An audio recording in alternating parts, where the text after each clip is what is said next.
தேவச்சனமே, மீண்டும் ஒரு விஷயம் உங்களை சந்திக்கிறதுல மிக்க மகிழ்ச்சி அடைகிறேன். நம் தேவனுடைய நாமத்தை ஆராதிக்கலாமா? ஹல்லேலூயா. என்னை விட்டு கொடுக்காதவர், என்னை நடத்துகின்றவர், என்னை பாதுகாப்பவர், என் நேசர் நீரே.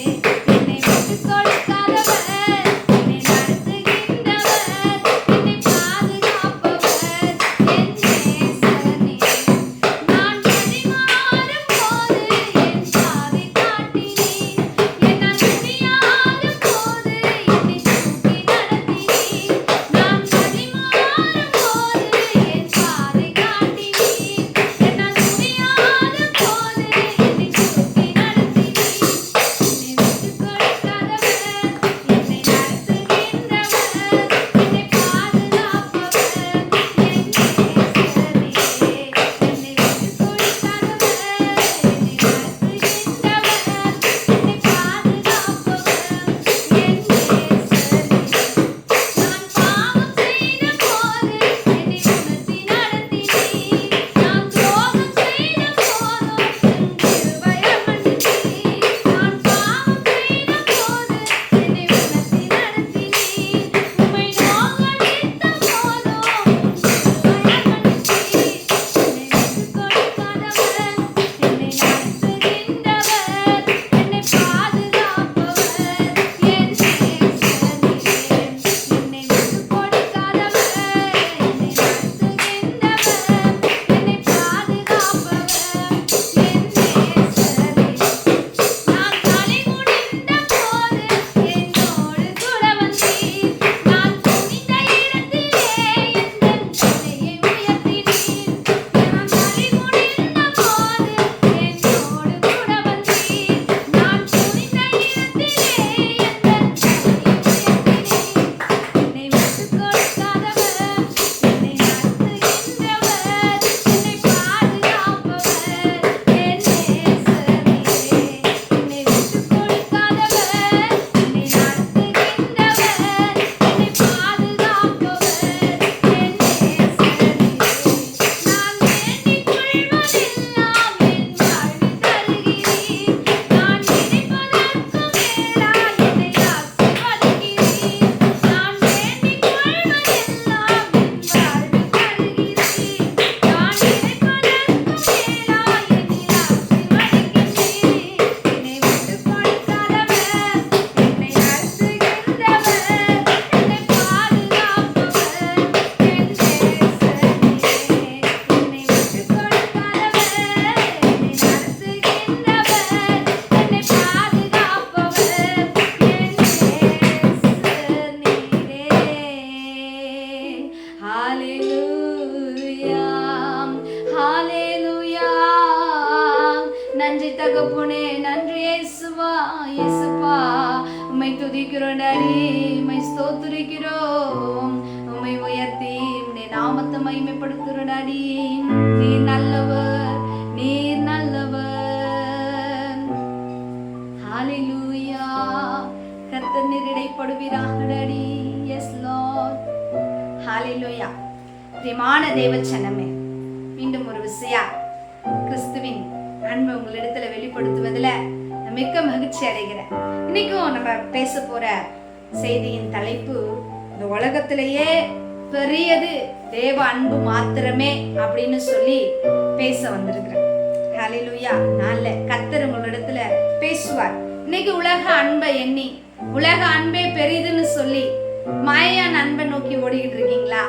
ஆனா இன்னைக்கு நான் வெளிப்படுத்துற வசனம் என்னன்னு கேட்டீங்கன்னா, ஆவியானவர், நான் இல்ல, ஆவியானவர் வெளிப்படுத்துகிற வசனம் உங்களுக்காக என்னன்னு கேட்டீங்கன்னா, இன்னைக்கு இயேசுவின் அன்பே பெரியது. ஹல்லேலூயா. இந்த உலகத்துல எல்லா அன்பை காட்டிலும் இயேசுவின் அன்பே தலை சிறந்தது என்று சொல்லுகிறேன். ஹல்லேலூயா. ஏன்னு கேட்டீங்கன்னா, இந்த உலகத்துல தாப்பனுடைய அன்பு மாறி போயிரும், தாயினுடைய அன்பு மாறி போயிரும், பிள்ளையினுடைய அன்பு கூட மாறி போயிரும். எல்லாரும் நம்ம மேல வைத்த அன்பெல்லாம் ஒரு நேரம் சலித்து ஒதுக்கப்படுகிற ஒரு சூழ்நிலை உருவாயிடும். ஆனா ஒரு நாள் நம்மளை வெறுக்காத ஒரு நல்ல தகப்பன் நமக்கு இருக்கிறான்னு கேட்டீங்கன்னா, அது யாருன்னு கேட்டீங்கன்னா, இயேசு கிறிஸ்து ஒருவர் மாத்திரமே. அவருடைய அன்பு மாத்திரமே பெருசு. ஏன்னு கேட்டீங்கன்னா, எப்படி நீங்க சொல்றீங்க அப்படின்னு கேட்டீங்கன்னா, யோவான் எழுதியிருக்கு, அவர் கரவல் ஆடுகளை அப்படியே மெதுவாய் நடத்துகிறவரா இருக்கிறார். மட்டும் இல்லாம அவருடைய தோள் மேல சுமந்து கொண்டு போகிற ஆடு எது தெரியுமா? ஹல்லேலூயா. கரவல் ஆடுகளை அவர் மெதுவா நடத்துகிறவரா இருக்கிறார்னு எழுதி இருக்குது. சங்கீதத்துல எழுதி இருக்குது, கரவல் ஆடுகளை அவர் மெதுவாய் நடத்துகிறவர்னு சொல்லி எழுதி இருக்கு. ஆனா இந்த தோள் மேல சுமந்து போற ஆடு, என்னைக்காவது இது என்ன ஆடுன்னு சொல்லி கேட்டிருக்கீங்களா? யாராவது அந்த ஆட்டை அந்த இடத்துக்கு யாராவது வரணும்னு சொல்லி ஆசைப்படுறீங்களா? பாருங்க, இந்த தோள் மேல சுமக்கிற ஆடு என்ன ஆடுன்னு சொல்லி கேட்டீங்கன்னா, அடங்காத ஆடு. அது வழி தப்பி போன ஆடு. அது மேய்ப்பனுடைய குரலுக்கு செவி சாய்க்காம மந்தையை விட்டு விலகி போன ஆடு. எங்கேயோ போய் வேலையில மாட்டிக்கிட்டு காலையோ கையோ உடைச்சிக்கிட்டு 4 காலில் ஏதோ ஒன்ன உடைச்சிக்கிட்டு வந்த தேவனால் கண்டுபிடிக்கப்பட்ட ஒரு ஆடு. அந்த ஆட்டை கூட தேவன் என்ன பண்றாரு தெரியுமா? விட்டு விடாம கிருபையாய் அதை தூக்கி தோள் மேல போட்டுக்கிட்டு சுமக்கிற ஒரு தகப்பனுடைய மெய்யான அன்பு எவ்வளவு பெருசுன்னு நீங்க பாத்தீங்களா? இப்பேற்பட்ட அன்பை யாராவது வெளிப்படுத்த முடியுமா இந்த பூமியில? நமக்காக இல்லங்க, இல்ல. பிள்ளை குடிகாரன் ஆயிட்டான், பிள்ளை அடிக்கிறான், பிள்ளை திட்டுறான், சபிக்கிற எத்தனையோ தாய்மார்களை நான் பாக்குறேன்.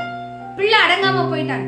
தான் பெத்தெடுத்த அந்த பிள்ளைக்காக பத்தியம் எடுத்து வளர்த்த தாய் தகப்பன்மார்கள் பிள்ளைங்க அடங்காத சூழ்நிலைக்குள்ள வந்துட்ட பொழுது அந்த பிள்ளைகளை சபிக்கிற தாய் தகப்பன்மார்களை நான் எத்தனையோ பேரை பார்த்திருக்கேங்க. அப்பேற்பட்ட உறவுகள் உள்ள ஒரு அன்பு மத்தியில இப்பேற்பட்ட ஒரு அன்பை தான் இன்னைக்கு நான் உங்களுக்கு வெளிப்படுத்தி விளக்கமா சொல்லிக்கிட்டு இருக்கிறேன். அவருடைய அன்பு அது பிரதானமா பெருசுங்க. அது ரொம்ப பெருசு, அதை அளந்து சொல்லவே முடியாது. அதுதான் பவுல் சொல்றாரு, உன்னுடைய அன்பின் ஆழம் நீளம் உயரம் அகலம் இன்னதென்று அதை அப்படியே அதை அளந்துகிட்டே இருங்க, அதை பார்த்துக்கிட்டே இருங்க அப்படின்னா அது அவரால் கண்டுபிடிக்க முடியல. யாரால? பவுலாலேயே அதை கண்டுபிடிக்க முடியல. அது எவ்வளவு பெருசு இருக்குது, இவ்வளவுதான் நீளம், இவ்வளவுதான் 6 அடி 4 அங்குலம், அப்படிலாம் சொல்ல முடியாத அளவுக்கு அவருடைய அன்பு பிரதானமா பெருசா இருந்துச்சாங்க. ஹல்லேலூயா. அதுக்கு ஒரு உதாரணமா தான் நான் இப்ப சொன்னது. அது மேய்ப்பனுடைய சத்தத்துக்கு செவி சாய்க்காம ஓடி போன ஆடுங்க. அந்த ஆடு அது மந்தையை விட்டு விலகி போன ஆடுங்க. அது மேய்ப்பன் காட்டுற வழியில இந்த பாதையில போய் இந்த உணவை உட்கொள்ளுன்னு சொல்லி மேய்ப்பன் கொண்டு போய் காட்டின இடத்துல போய் மேயாம தன்னுடைய இஷ்டத்தின்படி தன்னுடைய பாதையை நோக்கி போன ஆடு. அது எப்படியாவது போன்னு சொல்லி கர்த்தர் விடாம கிருபையாய் அவருக்கு வசனத்துல எழுதி இருக்கு, பட்டியல இருக்கிற 100 ஆடை பத்தி அவருக்கு கவலைப்படலையா. 99 ஆடு எங்க போச்சுன்னு அது இருக்குது, எங்கேயோ ஒரு கரெக்டா அதனுடைய பட்டியல இருக்குது. அந்த ஒரு ஆடுக்காக பரிதபிக்கிற தெய்வம். ஹல்லேலூயா, ஹல்லேலூயா. 100 ஆடு இருந்துச்சுன்னா 1 ஆடு காணாம போயிருச்சுன்னா அதுக்காக பரிதபிக்கிற தெய்வமா இருக்கிறார். ஹல்லேலூயா. அவரை தேடுகிற நம்மளும் அப்படிப்பட்ட ஒரு சுவாப குணத்துல தாங்க வரணும். பாருங்க, தாவீது ஒரு ஆடு தானே பட்டியல இருந்து, அது கரடி வந்து கவிட்டு போனா பரவாயில்ல, சிங்கம் வந்து புடிச்சிட்டு போனா பரவாயில்லன்னு சொல்லிட்டு விட வேண்டியதானுங்க. தாவீது பாத்தீங்களா, கரடியின் வாயிலிருந்து வாய் கிழிச்சு ஆட்டுக்குட்டிய மீட்டெடுத்திருக்கிறார். அதே போலதாங்க இன்னைக்கு உங்களையும் என்னையும் அப்படிதான் மீட்டெடுத்திருக்கிறார். ஒரு ஆடு தானே போனா போகுது, இந்த புள்ள தானே போனா போகுது அப்படின்னு சொல்லி விடல. 10 புள்ள எனக்கு இருக்குது பரவாயில்ல, இந்த 10 புள்ள போயிடுச்சுன்னா பரவாயில்ல, அது பெருசா எடுத்துக்க மாட்டாங்க. இதுதான் உலகத்தினுடைய அன்பு.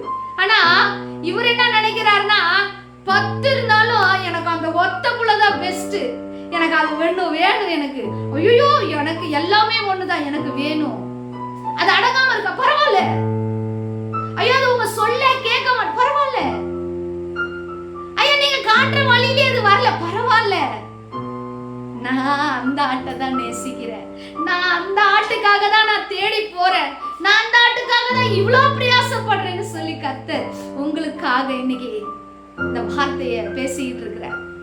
ஹல்லேலூயா, ஹல்லேலூயா. கர்த்தருடைய வார்த்தையை கேட்க முடியலையே, அதன்படி வாழ முடியலையே, அதன்படி நடக்க முடியலையே, இந்த மாதிரி செய்திகளை கேட்கும் பொழுது உற்சாகம் அடையுதுதான், இந்த பாவமான வாழ்க்கையை விட்டுட்டு வந்துடணும்னு சொல்லிதான் நான் நினைக்கிறேன், ஆனா முடியல சிஸ்டர்னு சொல்லிட்டு சொல்றீங்களா? உங்களை தான் கர்த்தர் தேடிட்டு இருக்கிறாரு. நீங்க தான் அவர் தோள் மேல சுமக்க இருக்கிற ஆளே. ஹalleluya. உங்களை தான் அவர் சுமக்க ஆசைப்படுறாரு. உங்களை தான் கூப்பிட்டுக்கிட்டே இருக்கிறாரு. மேய்ப்பனுடைய ஆடு, அங்க ஆடை பத்தி எங்க பேசி இருக்கிறப்ப சொல்லியிருப்பாரு, மேய்ப்பனுடைய குரலை கரெக்டா ஆடு செவிசாய்த்து கேட்கும். அதுக்கு அது அந்த அந்த ஆடு வந்து சத்தத்துக்கு செவி கொடுக்கும்னு சொல்லி இருக்கிறாரு. இன்னைக்கு இந்த சத்தத்துக்கு உங்க செவி சாய்க்கிறீங்களா? கேட்கறீங்களா? கர்த்தர் உங்களை தோள் மேல சுமக்க விரும்புறார். சகோதரனே, சகோதரியே, நீங்க தான் அவர் தேடுற ஆடு. உங்க வழியை கர்த்தரிடத்துல ஒப்புவீங்க.